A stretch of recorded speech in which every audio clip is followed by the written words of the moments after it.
ಧನ್ಯವಾದ. ಎಲ್ರಿಗೂ ಮತ್ತೊಮ್ಮೆ ಸ್ವಾಗತ. ನನ್ನ ಮೊದಲನೇ ಪ್ರಶ್ನೆಗೆ ದೀಪಾ ಅವರಾಗಲೇ ಭಾಗಶಃ ಉತ್ತರ ಕೊಟ್ಟಿದ್ದಾರೆ. ನನಗೇನು ತಿಳ್ಕೊಬೇಕಿತ್ತು ಅಂದರೆ, ನಿಮಗೆ ಅಂಕಣಗಳಿಗೆ ಬರೆಯಬೇಕೆನಿಸಿದ್ದು ಹೇಗೆ, ಮತ್ತು ನಿಮ್ಮ ಬರವಣಿಗೆಯ ಆರಂಭದ ದಿನಗಳ ಬಗ್ಗೆ ಸ್ವಲ್ಪ ಹೇಳ್ತೀರಾ?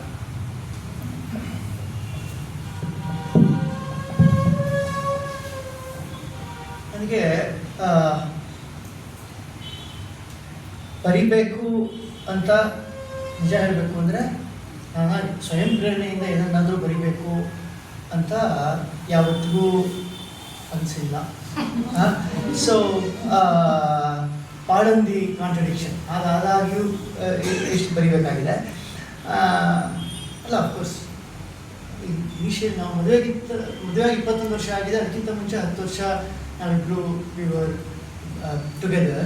ಸೊ ಆ ವರ್ಷಗಳಲ್ಲಿ ಕೆಲವು ಆ ಥರದ ಬರವಣಿಗೆಗಳನ್ನು ಮಾಡಿದ್ದೇನೆ. ಅದು ಬೇರೆ. ಸೊ ಮತ್ತು ಬರವಣಿಗೆ ಅಂತ ಕನ್ಸಿಡರ್ ಮಾಡೋಕ್ಕಾಗೋದಾದ್ರೆ ಅದ್ರ ಎವಿಡೆನ್ಸ್ನು ನಾಶ ಮಾಡ್ಬಿಟ್ಟಿದ್ದೀನಿ. ಆದರೆ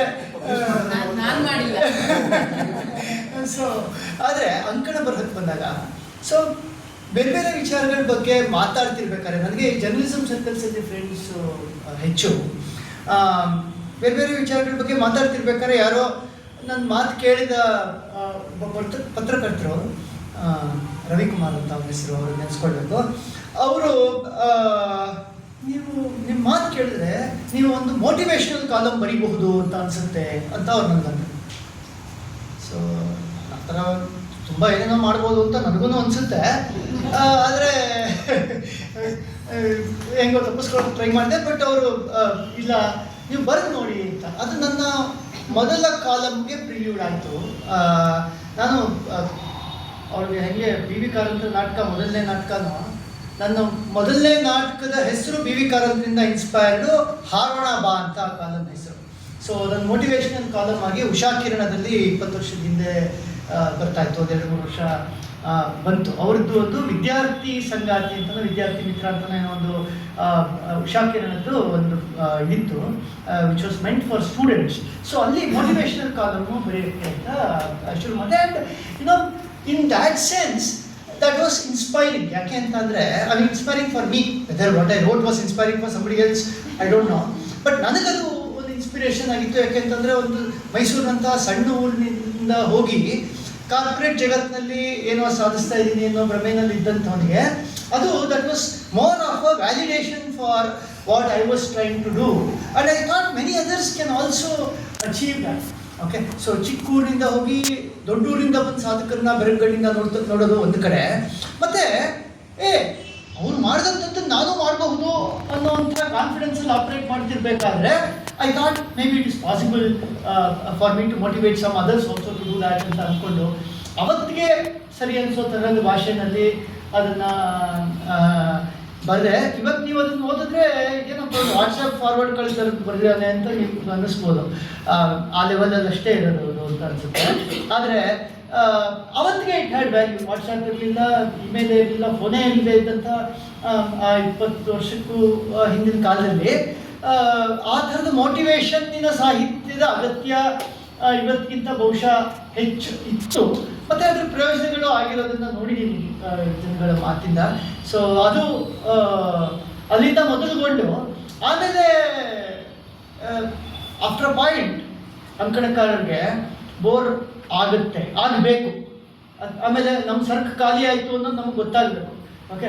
ನಮಗೆ ಐ ವಾಸ್ ಲಕ್ಕಿ ಏನೋ ಟು ರಿಯಲೈಸ್ ದಟ್ ಅಯ್ಯೋ ಈ ಮೋಟಿವೇಶನ್ನಿನ ಸರಕು ಖಾಲಿ ಆಗೋಗಿದೆ, ಇನ್ನೇನಾದ್ರು ಮಾಡಿದ್ರೆ ವೈಡರ್ ಕ್ಯಾನ್ವಸಲ್ಲಿ ಇರೋ ಥರದ್ದನ್ನು ಮಾಡಬೇಕು ಅಂತ. That's when I took to ಈ ಸ್ಲೈಸ್ ಆಫ್ ಲೈಫ್ ಥರದ ಸುಮಾರು ಕಾಲಮ್ ಆಫರ್ಗಳು ಬರೋಕ್ಕೆ ಶುರು ಆದವು. ಅವಾಗ I was lucky enough to dictate my own terms and tell them, ನೀವು ನನಗೆ ಒಂದು ನಿರ್ದಿಷ್ಟವಾದ ಫ್ರೇಮ್ ಒಳಗಡೆ ಕೂರಿಸಿ ನೀವು ಇದನ್ನು ಬರೀರಿ ಅಂದರೆ ನನ್ನ ಕೈಲಾಗಲ್ಲ. If you give me an open canvas where I can do whatever I feel like, ಹಾಗಾದರೆ ಮಾತ್ರ ಕಾಲಮ್ ಬರೀತೀನಿ ಅಂತ. And I have been lucky. ಎಲ್ಲ ನಂಬರ್ 1, ನಂಬರ್ 2 ಪಬ್ಲಿಕೇಶನ್ಗಳಲ್ಲಿ ಅದು ಸಂಡೇ ಕಾಲಮು ಸಾಕಷ್ಟು ಸ್ಪೇಸು ಕೊಟ್ಟು ನನಗೆ ನಿಮ್ಗೆ ಖುಷಿ ಬಂದಿದ್ದು ಬರೆಯಪ್ಪ ಅಂತ ಹೇಳಿದ್ರು. ಸೊ ಅದರ ಪ್ರಯಾಣ ಆರಂಭವಾಗಿದ್ದು ಈ ಮೋಟಿವೇಶನಲ್ ಕಾಲಮನ್ನು ಬರೆಯೋದ್ರ ಮೂಲಕ. And then it expanded to other things. ನೀವು ನಿಮ್ಮ ಬರವಣಿಗೆನ ಆತ್ಮಾನಂದಕ್ಕೆ ಅಂತ ಹೇಳಿ ಅಥವಾ ಹೊಟ್ಟೆಪಾಡಿಗೆ ಅಂತ ಹೇಳಿ ನೀವು ಏನು ಹೆಸರು ಬೇಕಾದ್ರೆ ಕೊಟ್ಕೊಳ್ಳಿ, ನೀವಿಬ್ಬರು ಬಂತು. ದೀಪಾ ಅವರು ತುಂಬ ಚಿಕ್ಕ ವಯಸ್ಸಿನಿಂದ ನಟನೆಯಲ್ಲಿ ಇದ್ದರು, ಮತ್ತು ನೀವು ತುಂಬ ದೀರ್ಘಕಾಲದಿಂದ ಕಾರ್ಪೊರೇಟ್ ಜಗತ್ತಿನಲ್ಲಿ ಇದ್ದವರು. ಹೀಗೆ ಯಾವುದೇ ಒಂದು ಕೆಲಸನ ತುಂಬ ದೀರ್ಘಕಾಲ ನಾವು ಮಾಡ್ಕೊಂಡು ಬಂದರೆ ಅದರಲ್ಲಿ ನಮ್ಮ ಕ್ಷಮತೆ ಸಹಜವಾಗಿ ಹೆಚ್ಚುತ್ತೆ. ನಮ್ಗೆ ಇಷ್ಟ ಇದೆಯೋ ಇಲ್ವೋ ಕಷ್ಟವೋ ಅದು ಎರಡನೇ ಮಾತು, ಆದರೆ ಸಹಜವಾಗಿ ನಮ್ಮ ಕ್ಷಮತೆ ಹೆಚ್ಚುತ್ತೆ. ಹಾಗೆ ಹೆಚ್ಚಿದಂತಹ ಕ್ಷಮತೆ ನಿಮ್ಮ ಈ ಬರವಣಿಗೆಯನ್ನು ಯಾವ ರೀತಿಯಲ್ಲಿ ಭಾವಿಸ್ತು? How did it enrich? So ಅರ್ಧ ಅರ್ಧ ರಾಗ. ಸೊ ಅದು ಕ್ಷಮತೆ ಹೆಚ್ಚಾಗಿದ್ದು ಬಹುಶಃ ಬದ್ಧತೆ ಹೆಚ್ಚಾಗಿದ್ದರಿಂದ. ಓ, ಇದಕ್ಕೆ ಒಂದು ಆಡಿಯನ್ಸ್ ಇದೆ, ಅವರು ನನ್ನನ್ನು ಗಮನಿಸ್ತಾ ಇದ್ದಾರೆ, ಅವರು ನನ್ನನ್ನು ನೋಡ್ತಾ ಇದ್ದಾರೆ. ಕೆಲವೊಂದು ಸರಿ ನನ್ನನ್ನು ಕೋಟ್ ಮಾಡಿ ಎಲ್ಲೋ ಹೇಳ್ತಾ ಇದ್ದಾರೆ, ಕೆಲವೊಂದು ಸಾರಿ ತಿದ್ದೋ ಪ್ರಯತ್ನನೂ ಮಾಡ್ತಾ ಇದ್ದಾರೆ. ಪ್ರಯತ್ನ ಅಂತ ಹೇಳ್ತೀನಿ ಅಂದರೆ ಅಂಕಣಕಾರರಿಗೆ ಅಹಂಕಾರ ಎಷ್ಟು ಮಟ್ಟಕ್ಕೆ ಬಂದ್ಬಿಡುತ್ತೆ ಅಂತಂದರೆ ಯಾರು ತಿದ್ದಕ್ಕಾಗಲ್ಲ ಸುಲಭಕ್ಕೆ. ಸೊ ಅದಕ್ಕೆ ತಿದ್ದೋ ಪ್ರಯತ್ನ. ಫೀಡ್ಬ್ಯಾಕ್ಸ್ ಅಂತೂ ಬರುತ್ತೆ, ಫೀಡ್ಬ್ಯಾಕ್ಸ್ ಅಂತೂ ಬರುತ್ತಲ್ವ ಜನರಿಂದ, ಓದಿದ್ರಿಂದ. ಸರಿ, ಗೊತ್ತಾಗ್ತದೆ. ಫೀಡ್ಬ್ಯಾಕ್ಸ್ ಬರುತ್ತಲ್ವ, ಬರುತ್ತೆ, ಫೀಡ್ಬ್ಯಾಕ್ ಬರುತ್ತೆ. ಅಲ್ಲ, ಅದೇ ಹೇಳಿದ್ದು. ಸೊ ಆ ಫೀಡ್ಬ್ಯಾಕು ಬೇರೆ ಬೇರೆ ಸ್ವರೂಪದ್ದಾಗಿರುತ್ತೆ. ನಾವು ಸಾಮಾನ್ಯವಾಗಿ ಸೆಲೆಕ್ಟಿವ್ಲಿ ಅವ್ರು ಹೊಗಳೋವಂಥ ಫೀಡ್ಬ್ಯಾಕ್ ಮಾತ್ರ ತೊಗೊಂಡು ಮಿಕ್ಕಿದ್ದನ್ನು ಮುಂದಕ್ಕೆ ಹೋಗ್ತಾ ಇರ್ತೀವಿ. ಸೊ ಏನಂದರೆ ಒಂದು ಕನ್ಸಿಸ್ಟೆಂಟ್ ಧ್ವನಿನ ಕಾಪಾಡಿಕೊಂಡು ಅಂಕಣದಲ್ಲಿ, ಮತ್ತು ಹಿಂದೆ ಬರೆದಿದ್ದರೆ ರೆಪಿಟೇಷನ್ ಇಲ್ಲದಂಗೆ ನೋಡಿಕೊಂಡು ಹೊಸ ವಿಷಯಗಳನ್ನು ಬರಿತಾ ಹೋಗಬೇಕು ಅಂತಂದರೆ ಅದರ ಹಿಂದೆ ಬಹಳ ಪರಿಶ್ರಮ ಬೇಕು. ನನ್ನ ಪ್ರತಿ ಲೇಖನಕ್ಕೂ ಅಂಕಣ ಬರಹದ ಒಂದು ತುಣುಕಿಗೆ ನಾನು ಕನಿಷ್ಠ 10 ಗಂಟೆ ಕಾಲನಾದ್ರೂ ಟೈಮ್ ಸ್ಪೆಂಡ್ ಮಾಡಿದ್ದೀನಿ ಅಂತ ಅನ್ಸುತ್ತೆ. ಮಿನಿಮಮ್ ಇನ್ನೂ ಜಾಸ್ತಿನೇ. ಆ್ಯಂಡ್ ಆ 10 ಗಂಟೆ ಕಾಲ ಭಾಳ ದೊಡ್ಡದು. ಯಾಕೆಂತಂದರೆ ನೀವು ಹೇಳ್ದಂಗೆ ಆ ಕಾರ್ಪೊರೇಟ್ ಜಗತ್ತಿನಲ್ಲಿ where time is money, where time is everything. 10 ಗಂಟೆ ಕಾಲ ಅಂದರೆ ಹೆಚ್ಚು ಕಡಿಮೆ ಒಂದು 3/4 ದಿನದ ಲೆಕ್ಕ ಆಗೋಗ್ಬಿಡುತ್ತೆ. ಒಂದು ವಾರದಲ್ಲಿ ವಾರ ಬರೀಬೇಕು ಅಂತಂದರೆ. ಸೊ ಹೊಸ ವಿಷಯಗಳ ಬಗ್ಗೆ ಯೋಚಿಸ್ತಾ ಇದು ಮಾಡ್ತಾ ಒಂದೊಂದು ಸಾರಿ ಅನಿಸುತ್ತೆ, ಆ ಅಂಕಣಗಳನ್ನ ಬರೆದಿರೋಂಥ 20 ವರ್ಷ ನಾನು ಅಂಕಣ ಬರೆಯೋದು ಬಿಟ್ಟು ಬೇರೆ ಏನು ಮಾಡೇ ಇಲ್ವಾ ಅಂತಲೂ ಅನ್ಸುತ್ತೆ. ಯಾಕೆ ಅಂತಂದರೆ ಅದು ಬ್ಯಾಕ್ಗ್ರೌಂಡಲ್ಲಿ ಒಂದು ಲಹರಿಯಾಗಿ ಒಂದು ಇದಾಗಿ ಅದು ಓಡ್ತಾನೇ ಇರುತ್ತೆ ಯಾವಾಗಲೂ. ಪ್ರತಿಯೊಬ್ಬನೂ ಒಬ್ಬ ಮನುಷ್ಯ ನೋಡಿದ್ರೆ ಅಥವಾ ಒಂದು ಘಟನೆ ನೋಡಿದ್ರೆ ಇವನ್ನ ನಿಲ್ಕೊಂಡು ಒಂದು ಅಂಕಣ ಮಾಡ್ಬಿಡ್ತೀನಿ. ಈ ಘಟನೆ ತಗೊಂಡು ಇದು ನನಗೆ ಸಾಕು, ಇದು ನನಗೆ ಅಂಕಣಕ್ಕೆ ಅಂತ ಅನ್ನೋ ಥರದ್ದು ಒಂದು ಬಗೆ ಕಿಚ್ಚು, ಒಂದು ಬಗೆ ಇದು, ಒಂದು ಬಗೆ ಪ್ರೆಷರ್ ಇಲ್ಲ, ಪಾಸಿಟಿವ್ ಪ್ರೆಷರ್. ಅದನ್ನು ನಾನು ತೀರಾ ನೆಗೆಟಿವ್ ಆಗಿ ಹೇಳ್ತಾ ಇಲ್ಲ. ಆದರೆ ಇನಿಷಿಯಲ್ ಡೇಸಲ್ಲಿ ಅದ್ರ ಪ್ರೆಷರ್ ತುಂಬ ಜಾಸ್ತಿನೇ ಇರ್ತಾ ಇತ್ತು. ಬಟ್ ಆಸ್ ಟೈಮ್ ಪಾಸ್ ನಿಧಾನವಾಗಿ ಅದು ದಿ ಆರ್ಟ್ ಆಫ್ ಡಿಸ್ಕ್ರಿಷನ್ ಅಂತಾರಲ್ಲ, ಅದು that sort of took over. ನಿಧಾನವಾಗಿ ಓಕೆ, ನಾನು ಏನೋ ಇಷ್ಟು ತಲೆ ಕೆಡಿಸ್ಕೊಳ್ಬೇಕಾಗಿಲ್ವೇನೋ, ಇದ್ರ ಬಗ್ಗೆ ಇದೇ ನನ್ನ ಜೀವನ ಆಗ್ಬಿಡ್ಬೇಕಾಗಿಲ್ಲ ಅಂತ ಅನ್ನೋ ಥರದ ಮೆಚುರಿಟಿ ಬರ್ತಾ ಹೋಯಿತು. ಆ್ಯಂಡ್ ಯಾವ್ದು 2 ಥರ ಇರುತ್ತೆ ಅಂಕಣ ಬರೆಯೋದ್ರಲ್ಲಿ. ನಾನು ನನ್ನ ಆಡಿಯನ್ಸ್ನ ಗುರುತಿಸ್ಕೊಂಡು ಇವ್ರಿಗೆ ಏನು ಹಿತಾನೋ, ಇವ್ರು ಏನನ್ನು ಇಷ್ಟಪಡ್ತಾರೋ ಅದನ್ನು ನಾನು ಬರಿತೀನಿ ಅನ್ನೋ ಥರದ್ದು ಒಂದು ಬಗೆಯ ಬರಲ್ಲ. ಅದೇ ನಮ್ಮದು ಆ ಥರದ್ದಲ್ಲ. ನಾನು ಆತ್ಮಸಂತೋಷಕ್ಕೇ ಬಂದಿರೋದು ಇದುವರೆಗೂ. And without varying too much about ಇದನ್ನು ಎಷ್ಟು ಜನ ಓದ್ತಾರೆ ಅಂತ.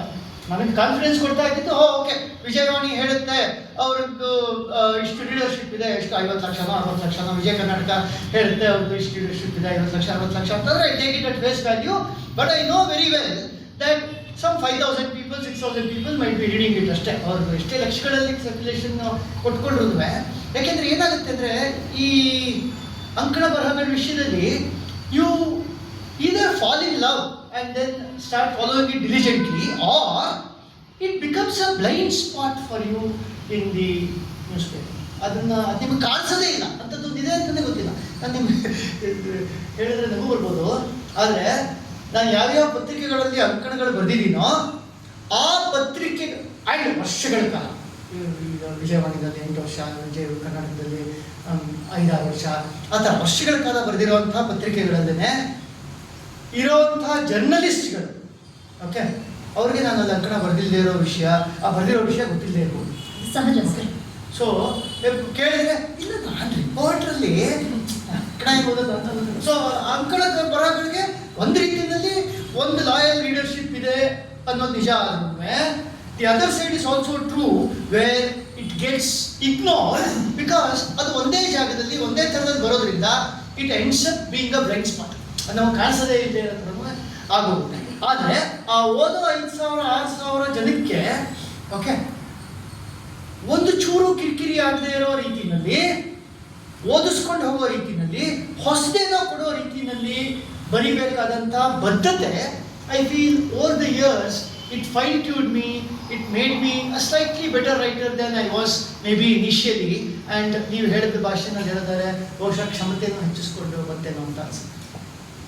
ಈಗ ಇದೇ ಪ್ರಶ್ನೆನ ದೀಪಾ ಮೇಡಮ್ ಕೇಳೋದಾದ್ರೆ, ನಟನೆ ಅಂತಂದರೆ ನಮ್ಮದಲ್ಲದ ಏನರಲ್ಲೋ ನಮ್ಮನ್ನ ನಾವು ತೊಡಗಿಸ್ಕೊಳ್ಬೇಕು. ಅಂದರೆ ಯಾವುದೋ ಒಂದು ಕ್ಯಾರೆಕ್ಟರ್ ನಾನಲ್ಲ, ಅದರದ್ದು ರಕ್ತ ಮಾಂಸಗಳನ್ನೆಲ್ಲ ನನಗೆ ನಾನು ಅಂಟಿಸ್ಕೊಳ್ಬೇಕು. ಸಹಜವಾಗಿ ಒಂದಷ್ಟು ಸೂಕ್ಷ್ಮ ಗುಣಗಳು ನಮಗೆ ಇರಲೇಬೇಕಾಗುತ್ತೆ, ಅದನ್ನು ಅರ್ಥ ಮಾಡ್ಕೊಳ್ಬೇಕು.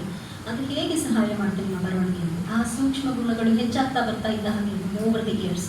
ಅಂದರೆ ಯಾವುದೋ ಒಂದು ಸ್ಕ್ರಿಪ್ಟನ್ನು ಅರ್ಥ ಮಾಡ್ಕೊಳ್ಳೋದಿರ್ಬೋದು, ಯಾವುದೋ ಒಂದು ಪಾತ್ರವನ್ನು ಅರ್ಥ ಮಾಡ್ಕೊಳ್ಳೋದಿರ್ಬೋದು, ಸಹಜವಾಗಿ ನಿಮ್ಮ ಏನು ಸೂಕ್ಷ್ಮತೆ ಹೆಚ್ಚಾಗ್ತಾ ಬರ್ತಾ ಇದ್ದಾಗೆ ಅದು ಹೇಗೆ ಸಹಾಯ ಮಾಡ್ತು ಬರವಣಿಗೆಯಲ್ಲಿ ನಿಮಗೆ? ಬರವಣಿಗೆ ನಟನೆಗೆ ಸಹಾಯ ಮಾಡ್ತು ಅಂತ ಅನ್ಸುತ್ತೆ. It is the other way round. ನನಗೆ ನನ್ನ ಮಟ್ಟಿಗೆ ಹೇಳೋದಾದ್ರೆ, ಒಂದು ನೀವು ಹೇಳ್ದಂಗೆ ಯಾವುದೇ ಪಾತ್ರನ ಅದ್ರ ಒಳಗೆ ಹೋಗ್ಬೇಕು ಅಂದರೆ ಎಷ್ಟೋ ಸಹ ನಾನು ಮಾಡಿರೋ ಹೆಚ್ಚಿನ ಪಾತ್ರಗಳು ಆ್ಯಕ್ಚುಲಿ ನಾನಲ್ಲ. ತುಂಬ ಯಾಕೆಂದರೆ ಧಾರಾವಾಹಿಗಳು ತುಂಬ ಕ್ಲೀಶೇಡ್ ಪಾತ್ರಗಳನ್ನು ಸೃಷ್ಟಿ ಮಾಡುತ್ತೆ. ಅವುಗಳಿಗೆ ಅಂಥವನ್ನೇ ನಾನಿರುವ ಏಜ್ ಗ್ರೂಪ್ ಕೂಡ ಅಂಥದ್ದೇ ಪಾತ್ರಗಳನ್ನು ಒಪ್ಕೊಳ್ಳೋ ಹಾಗೆ ಮಾಡುತ್ತೆ. ನನಗೆ ಹೆಚ್ಚಿಗೆ ಆಯ್ಕೆ ಇರೋದಿಲ್ಲ, ಅದೇ ಮೌಲ್ಡ್ಗಳಲ್ಲಿ ಕೂತ್ಕೊಳ್ಳೋ ಹಾಗೆ ಮಾಡುತ್ತೆ. ಸೊ ಇದರಲ್ಲೂ ನಾನು ಮಮತಾಮಯಿ ತಾಯಿ, ಅದರಲ್ಲೂ ನಾನು ಮಮತಾಮಯಿ ತಾಯಿ, ಮತ್ತೊಂದರಲ್ಲೂ ಅದೇ. ಒಬ್ಬಳೇ ಎಷ್ಟು ಬೇರೆ ಬೇರೆ ಥರ ಮಮತೆ ತೋರ್ಸಕ್ಕೆ ಸಾಧ್ಯ? ಇಲ್ಲಾಂದ್ರೆ ಅದೇ ಇದು ಯಾವ ಸೀರಿಯಲ್ ಒಂದೇ ಜನಕ್ಕೆ ಮರ್ತು ಹೋಗ್ಬಿಡುತ್ತೆ. ಯಾಕೆಂದ್ರೆ ಎಲ್ಲರೂ ಒಂದೇ ಥರ ಗಂಟಾಕೊಂಡು ಮುಖ ಮಾಡ್ಕೊಂಡು ಒಂದೇ ಥರ ಪ್ರೀತಿ ಮಮತೆ ಮಾತಾಡ್ತಾ ಇದ್ರೆ ಎಲ್ಲ ಒಂದೇ ಥರ. ಸೊ ಅದನ್ನು ಬೇರೆ ಬೇರೆಯಾಗಿ ಮಾಡಬಹುದಾದ್ದು ಹೇಗೆ? ಆ ಇದರಲ್ಲಿ ಬರವಣಿಗೆ ನನಗೆ ಗೊತ್ತಿಲ್ಲ, ನನ್ನ ಓದು ಅದರಲ್ಲಿ ತುಂಬ ಸಹಾಯ ಮಾಡುತ್ತೆ. ಯಾಕೆಂದರೆ ನಾವು ಓದುವ ಬೇರೆ ಬೇರೆ, ನಾನು ಇಲ್ಲಿಯವರೆಗೆ ಬರೆದಿರೋದು ಬರೀ ನಾನ್ ಫಿಕ್ಷನ್ನೇ. ಆದ್ರೂ ಫಿಕ್ಷನ್ ಬರೆಯೋಕ್ಕೆ ನನಗೆ ಯಾವಾಗಲೂ ತುಂಬ ಇನ್ಸೆಕ್ಯೂರಿಟಿ ಕಾಡುತ್ತೆ. ನಾನು ಏನು ಹೇಳಬೇಕು ಅಂತಿದ್ದೀನಿ ಅದು ತಲುಪಲ್ವೇನೋ ಜನಕ್ಕೆ ಅಂತ. ಬಟ್ ನಾನು ಓದೋದು ಯಾವಾಗಲೂ ಫಿಕ್ಷನ್ನೇ, ನಾನ್ ಫಿಕ್ಷನ್ ಹೆಚ್ಚಿಗೆ ಓದಿಲ್ಲ ನಾನು. ಸೊ ಆ ಬರಹ ಫಿಕ್ಷನ್ ಬೇರೆ ಬೇರೆ ಥರ, by the end of the day ಮನುಷ್ಯರ ಭಾವಗಳು ಯೋಚನೆಗಳು ಎಲ್ಲ ಒಂದೇ ಇರುತ್ತೆ. ಆದರೆ ಪ್ರತಿಯೊಬ್ಬ ಕಾದಂಬರಿಕಾರನು ಪ್ರತಿಯೊಬ್ಬ ಕಥೆಗಾರನು ಅದನ್ನಿಡೋ ಬಗೆ ಬೇರೆ ಬೇರೆಯಾಗಿರುತ್ತೆ. ಅದೇ ಥರದ ಪಾತ್ರಗಳು ಬೇರೆ ಬೇರೆ ಕಥೆಗಳಲ್ಲಿ, ಬೇರೆ ಬೇರೆ ಕಾದಂಬರಿಗಳಲ್ಲಿ, ಬೇರೆ ಬೇರೆ ಸನ್ನಿವೇಶಗಳಲ್ಲಿ ಬೇರೆ ಬೇರೆ ಥರ ವರ್ತಿಸ್ತಾರೆ, ಬೇರೆ ಬೇರೆ ಥರ ಬಿಹೇವ್ ಮಾಡ್ತಾರೆ, ಬೇರೆ ಬೇರೆ ಥರ ರಿಯಾಕ್ಟ್ ಮಾಡ್ತಾರೆ. ಈ ಥರದ ಸಾಹಿತ್ಯದ ವೈವಿಧ್ಯ ನಟನೆಯಲ್ಲಿ ನನಗೆ ಸಹಾಯ ಆಯಿತು. ಅದು ಅದರ್ ವೇ ರೌಂಡ್. ಹೇಗೆ ಇವಳು ಹೇಗೆ ಅವಳಿಗಿಂತ ಭಿನ್ನ ಅಂತ ನಾನೇ ಡಿಸೈನ್ ಮಾಡ್ಕೊಳ್ಬೇಕಾದ್ರೆ ಈ ಪಾತ್ರ. ಸೊ ಆ ದಿಸೆಯಲ್ಲಿ ಸಾಹಿತ್ಯ ನನಗೆ ತುಂಬ ಸಹಾಯ ಮಾಡ್ತು. ನಟನೆಯಲ್ಲಿ ನನ್ನ ಕ್ಷಮತೆಯನ್ನು ಸಾಹಿತ್ಯ ಹೆಚ್ಚಿಸ್ತು ಅಂತ ಹೇಳಿ.